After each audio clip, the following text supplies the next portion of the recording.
Agradecemos su conexión. El día de hoy, nuestro experto en negocio, Luis Moreno, nos hablará de los importantes cambios que se dieron en el CFDI con las reformas fiscales de 2017. Les pido, por favor, puedan aguardar las preguntas que surjan para el final, con el fin de que la presentación sea de manera continua. Los dejo en la palabra de Luis Moreno. Muchas gracias y espero que disfruten esa sesión. Entonces, vamos a arrancar directamente con la presentación. El SAT ha estado publicando nuevas actualizaciones y nuevas obligaciones fiscales para alinear las diferentes usos de la factura electrónica en el país. Vamos a dar un pequeño repaso sobre las 5 diferentes obligaciones que al día de hoy se tienen para poder, con fechas de cumplimiento en 2017.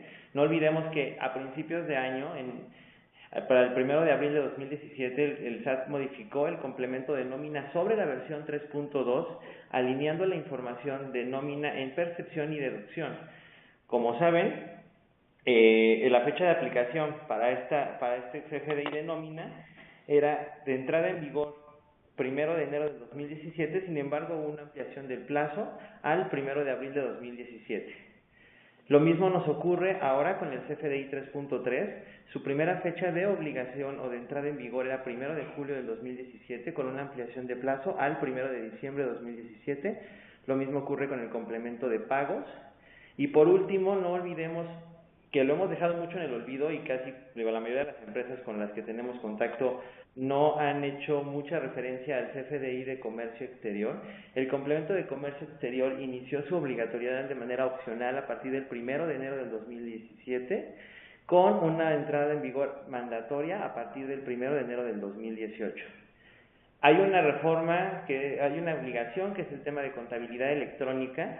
Si bien ya hay empresas que están cumpliendo con el envío de los mensajes de contabilidad electrónica, las empresas que en su momento solicitaron un amparo para cumplir con la obligación, como saben, el tribunal hizo un fallo a favor del SAT y poco a poco las empresas van a empezar a solicitar, a recibir los fallos correspondientes para iniciar con las fechas de cumplimiento de contabilidad electrónica. Entonces tenemos 5 diferentes esquemas fiscales que se están cumpliendo o están corriendo durante este año. Vamos a hablar específicamente del que entra en vigor el 1 de diciembre, es el CFDI 3.3, ¿vale? Para entender qué está pasando con el CFDI 3.3 y el por qué el SAT decidió hacer una actualización al modelo actual, que es el 3.2, tenemos que entender que el modelo actual tiene algunos huecos y que han hecho que los comprobantes fiscales que reciben o que se emiten por parte de los contribuyentes tengan algunas inconsistencias. Para poder entrar en materia sobre las modificaciones de 3.3 necesitamos entender cuáles son las problemáticas que tiene el modelo actual de 3.2, ¿vale? ¿Cuántos de nosotros no hemos recibido CFDIs con información inconsistente o que la información no es entendible por las nomenclaturas que ocupan los emisores de las facturas? No siguen un estándar promedio a nivel de datos, capturan información con más o menores caracteres o incluso hablamos de datos que no existen y que están incluidos en el comprobante. El SAT identificó 7 diferentes tipos de errores por los cuales se propiciaba una cancelación del comprobante.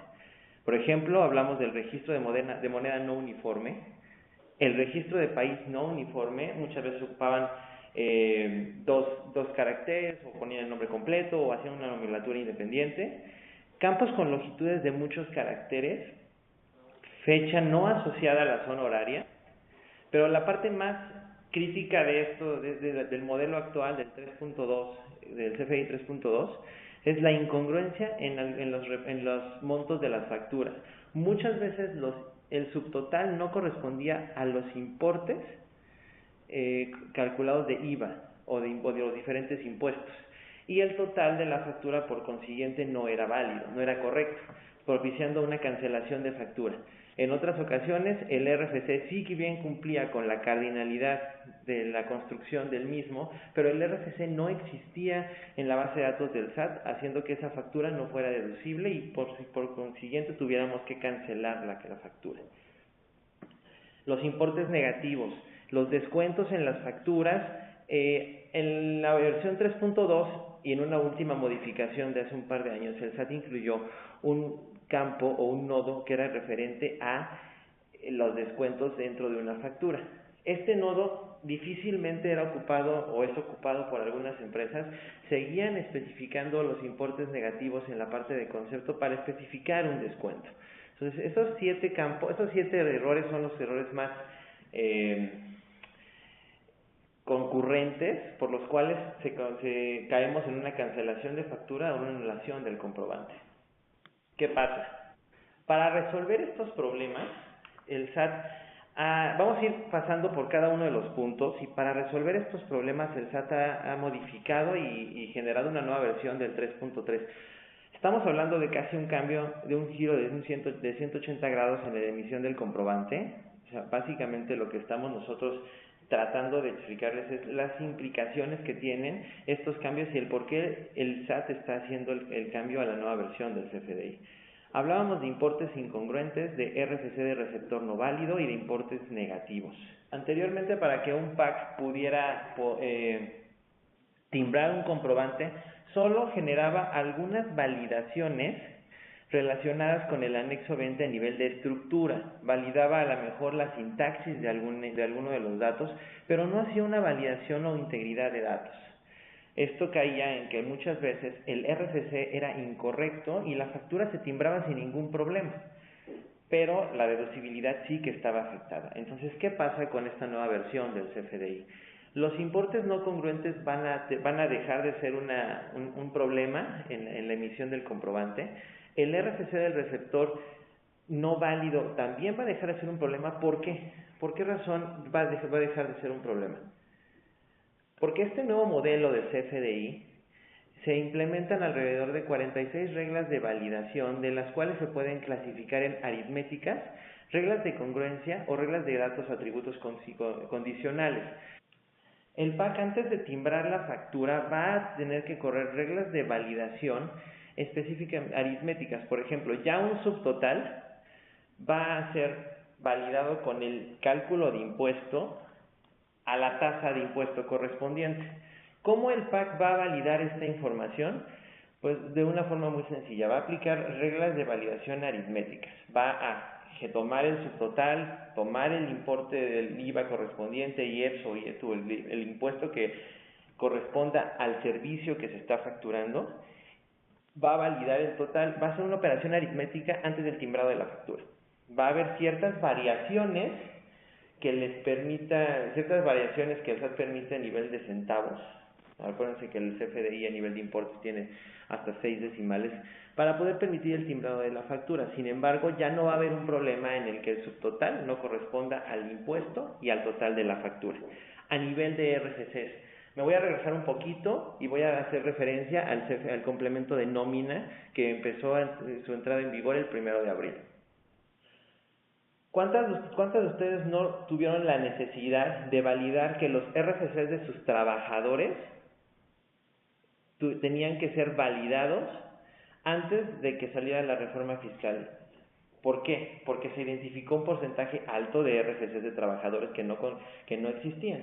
El SAT implementó un modelo de validación mediante listas de equivalencia en el cual los PACs reciben la información de los RFCs vigentes en el país, para que al momento de que ustedes soliciten la emisión de una factura hacia un RFC en específico, antes del timbrado del comprobante, el RFC va a ser validado por el PAC. Y también, para que ustedes tengan claro el motivo por el cual se timbró, entonces no se timbró el comprobante, el SAT está trabajando en un catálogo de errores que les permitirá a ustedes conocer el motivo por el cual el PAC no pudo timbrar el comprobante. Anteriormente este catálogo de errores, ustedes saben, no existía. Cada PAC o cada proveedor de los 72 que hay en el mercado podía definir su propio catálogo de errores y bueno, era un poco complicado entender cuál era el error del CFDI 3.2. En la versión 3.3 el SAT define un catálogo de errores y lo estandariza con todos los PACs con la finalidad de que ustedes puedan entender el motivo por el cual no se timbraron las facturas. Con eso hablamos de la parte de reglas de validación aritmética, reglas de congruencia en la emisión del comprobante y las reglas condicionales. ¿Qué pasa? Existen anteriormente en la versión 3.2 datos opcionales y mandatorios. En esta versión nueva del 3.3 existe un nuevo tipo de dato que son los datos condicionales y va a depender específicamente de datos previos que ustedes hayan llenado dentro del comprobante. De tal forma que si ustedes están colocando que un artículo le corresponde un IVA y ustedes no colocan un IVA, se vuelve condicional el campo de poder identificar el monto del impuesto y tendrían ustedes y arrojaría un error de incongruencia por parte de los datos, y la congruencia de los datos no existían en la versión actual del comprobante, en la versión 3.2, ¿vale? En la versión 3.3 el SAT define 17 catálogos para poder alinear los datos que se están colocando dentro del comprobante, de tal forma que esto ayude no solamente a la emisión del comprobante, sino al timbrado por parte de los proveedores de servicio, por parte de los PACs. Entonces, el uso de estos catálogos en el CFDI 3.3 va a facilitar la validación de los datos a nivel de sintaxis y semántica de parte del PAC antes del timbrado del comprobante. ¿Qué pasa? Vemos 17 catálogos: aduana, clave de proveedor y servicio, clave de unidad, código postal. El código postal, por ejemplo, va a permitir la validación del uso horario del emisor de la factura, por ejemplo. La forma de pago, el impuesto, el método de pago. El método de pago ya fue una legislación que se aplicó el año pasado para identificar cuando una factura era pagada antes de su emisión, o bien un bien y servicio fue pagado antes de la emisión de la factura. Ahora con el método de pago, pues fue el primer catálogo que el SAT puso a disposición de los contribuyentes. Ustedes aplicaron esa nueva reforma en su emisión de CFDI y con esto, pues el SAT identificó que para las empresas el uso de catálogos era básicamente de fácil adopción, por lo cual decidió ampliar los números de catálogos para poder estandarizar la información y evitar que existieran campos con excedentes en nivel de caracteres. Así como también tenemos catálogos de moneda, números de pedimentos, país. Hay un nuevo campo que vamos a hablar un poco más adelante, que es el campo de tipo de relación del CFDI, que es uno de los nuevos datos que se incluyen en la versión 3.3 del comprobante. ¿A qué voy con esto? Los catálogos van a permitir que el SAT defina la información que va a ser contenida en cada uno de los datos, de tal forma que si existe algún dato dentro del comprobante fiscal que no ha sido normado en catálogos, a posterior el SAT definiría nuevos catálogos para poder estandarizar la información faltante. Esto no quiere decir que tu factura vaya a salir con solamente claves. La factura va a salir sí con las claves, pero también van a aparecer la información que ustedes ingresen en la factura. ¿Vale?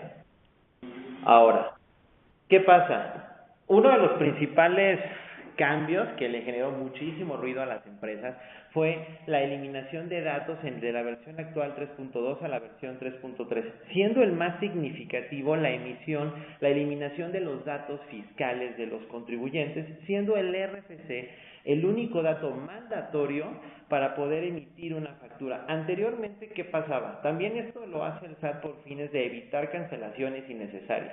Muchas veces el RFC era válido, pero la razón social no tenía una coma, no tenía un punto, la dirección fiscal estaba abreviada y internamente las empresas no lo aceptaban porque una simple abreviación de una factura, porque no todos los sistemas de las empresas tienen la misma capacidad para poder colocar la información completa en la parte de los datos fiscales del contribuyente. De tal forma que muchas veces se solicitaban cancelaciones de facturas por estos datos. Para evitar cancelaciones innecesarias, y efectivamente el SAT ha anulado ciertos datos de los RFCs, de los datos fiscales de las compañías, dejando el RFC como campo único y mandatorio para poder emitir la factura. ¿Qué quiere decir esto? Si ustedes reciben una factura en la versión 3.2 o 3.3 con el RFC y el RFC es válido, la factura es válida fiscalmente y no va a proceder a cancelación. En el 3.2 era opcional hasta cierto punto los datos del contribuyente, pero pues nos acostumbramos y trasladamos el papel al electrónico, permitiendo que la información siguiera fluyendo de la misma forma. En esta ocasión ya no. Si ustedes quisieran hacer uso de datos fiscales para poder seguir utilizando el mismo modelo, tendrían ustedes que buscar la forma de ingresar esta información al comprobante.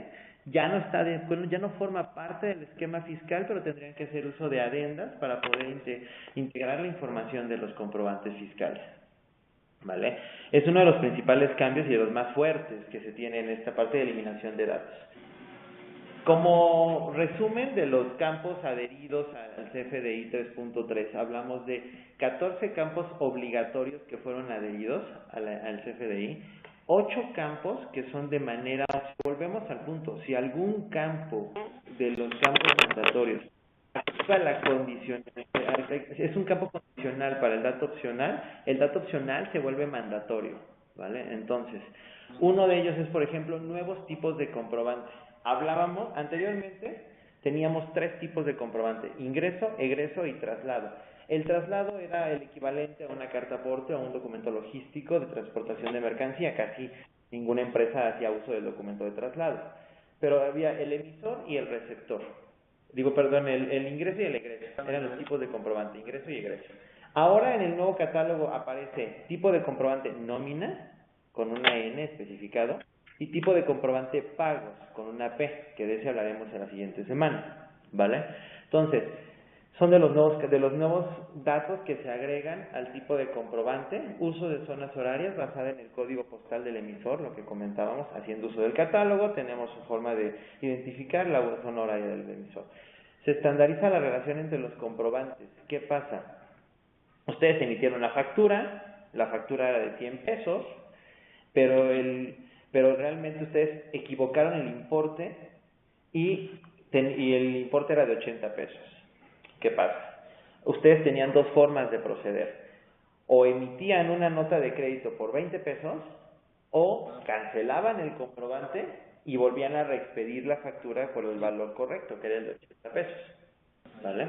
Ahora, ¿qué ocurre con el tipo de relación entre comprobantes? Cuando ustedes vayan a hacer una nota de crédito, ustedes van a ubicar un catálogo que se llama relación entre comprobantes. Cuando ustedes vayan a hacer una nota de crédito, tienen que especificar en ese campo en específico, de acuerdo a la clave normada por el SAT, el motivo por el cual se emitió esa nota de crédito y a qué CFDI fue relacionado, de tal forma que tenga el SAT la forma de ligar la factura de 100 pesos con la nota de crédito de 20 pesos, o la factura de 100 pesos con la cancelación de esa factura y la reexpedición del nuevo comprobante. ¿Vale? A eso se refiere con relación entre los comprobantes. Otro de los puntos más interesantes son los conceptos. Deben tener una clave de producto. Ustedes tienen su código interno de producto. Las empresas de la manufactura tipo, no sé, Acuerdo, Costeña, todos los que encontramos en el súper, tienen su GLN y su código de barras. Pero adicional a esto, de la misma forma, para validar qué tipo de impuesto le corresponde a cada producto, bien o servicio, el SAT definió un catálogo de clave de producto, lo cual ustedes van a tener que considerar la clave del producto, van a tener que considerar su clave interna, y esa clave de producto le va a permitir al PAC poder validar si el impuesto, qué tipo de impuesto le corresponde, o si está bien especificado el impuesto correspondiente con base a una clave de impuesto que también viene en un catálogo. Se incluye en cada concepto sus descuentos y impuestos aplicables. Anteriormente, ustedes ponían todos sus conceptos, la factura, y al final sumarizaban el subtotal, los impuestos y el total. En esta nueva versión, cada línea de producto tiene su propio impuesto y tiene su descuento si es que le aplica su propio descuento. No se quita la suma del subtotal y el total, pero cada línea de concepto va a tener que especificarse el impuesto que le grava correspondientemente. Los series y folios vuelven a formar parte de la cadena original. Esto no quiere decir que se vuelvan campos mandatorios, simplemente si se ocupan, se va a incluir dentro del cálculo de la cadena original. Y por último, se actualiza el QR para incluir más información dentro del QR de la factura en su representación impresa. ¿Vale? Ahora, hasta aquí son los principales cambios que se tienen relacionados entre la versión 3.2 y la versión 3.3 del CFDI, ¿vale? Ustedes tienen, al final del día, ustedes tienen varias formas de abordar este proceso, ¿no? Ustedes pueden generar desde sus sistemas el XML completo a la versión 3.3 y mandar al PAC a timbrar el comprobante. Ustedes tienen la capacidad de generar archivos de extracción de datos y pedirle al PAC que construya la versión nueva del XML y lo timbre y publique el comprobante. Y también existen soluciones manuales que les permitirían a ustedes emitir la factura electrónica de manera manual por el volumen de facturas. Así como existen las soluciones gratuitas, existen también herramientas en el mercado que no necesariamente son tan complejas como un SAP, un Oracle o un ERP mucho más complejo. Son herramientas muy manuales y tienen ustedes personas que están capturando la información y emitiendo la factura directa de ese tipo de plataformas. Nosotros como Prospectiva, al final del día, contamos con estos tres diferentes modelos de solución de negocio para apoyarles a ustedes a poder cumplir de manera sencilla con esta obligatoriedad. De tal forma que si ustedes necesitan que nosotros les ayudemos a construir el XML, nosotros les ayudamos a construir el XML para que el PAC solamente timbre el comprobante. Si ustedes necesitan que construyamos un layout para que el PAC pueda tomarlo y pueda emitir el XML, lo podemos generar. Independientemente de qué ERP manejen, ustedes vamos a poder apoyarles en la construcción de este layout por medio de soluciones externas. Si bien nosotros somos un service partner de SAP para poder generar ciertos desarrollos a nivel, nos hemos especializado mucho en la parte financiera, también contamos con soluciones de desarrollo propio web en modalidad in-house o on-premise y cloud, que les permitirá a ustedes tener un pequeño motor interno que genere los layouts correspondientes del sistema que ustedes tengan. No necesariamente tiene que ser SAP. O sea, realmente nosotros podemos generar, por medio de la extracción de datos que haga tu sistema, nosotros podemos generar el XML o el layout que se está generando. Ahora, y por último tenemos soluciones de emisión manual. Muchas gracias, los voy a dejar con mi compañera Paulina, que es nuestra responsable en el área de marketing, para que nos ayude con el cierre y les dé más indicaciones de dónde puede estar disponible toda la información. Gracias. Agradecemos a Luis la presentación de este webinar y también agradecemos a todos ustedes por su conexión. Nuestro equipo estará haciendo llegar la presentación de la sesión. Los invito a seguir nuestras redes sociales, Facebook, Twitter y LinkedIn, para poder enterarse de más eventos. Agradezco su conexión, su tiempo y espero que esto haya sido de su agrado. Que tengan un excelente día. Hasta luego.